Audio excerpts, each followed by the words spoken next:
आपण सगळेजणच गुढी उभारत असतो, मात्र अशी आगळीवेगळी धोतर आणि फेट्याची गुढी तुम्ही कधी पाहिली आहे का? गुढीपाडवा हा आपल्या सर्वांच्याच आयुष्यामध्ये एक वेगळीच चेतना आणि वेगळीच उमेद निर्माण करत असतो. आणि त्याचबरोबर आज मराठी नवीन वर्षाची देखील सुरुवात होत आहे. त्यामुळे तुम्हाला गुढीपाडव्याच्या आणि मराठी नववर्षाच्या हार्दिक हार्दिक शुभेच्छा. आमच्या दिवसाची सुरुवात सगळ्यात पहिल्यांदा गुढी उभारून आम्ही केली. त्यानंतर गुढीला नैवेद्य दाखवण्यात आला. गुढीपाडव्याच्या दिवशी कडुनिंबाची पाने आणि गुळाचं मिश्रण खाल्लं जातं. मला देखील इच्छा नसताना ते खावं लागलं. आणि गुढीपाडव्याच्या दिवशी तर सर्वांना माहितीच आहे, आपल्या आवडीची पुरणपोळी केली जाते. आमच्या शेजारी देखील आजूबाजूला रंगीबेरंगी गुढ्या उभारल्या होत्या, त्यामुळे माहोल एकदम मस्तच झाला होता. आमच्या इथे बिरोबाचं मंदिर आहे.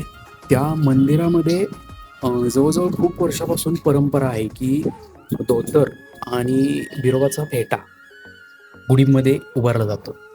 चला तर मग आजच्या पुरतं एवढंच. भेटूयात उद्याच्या व्लॉगमध्ये. तोपर्यंत नमस्कार.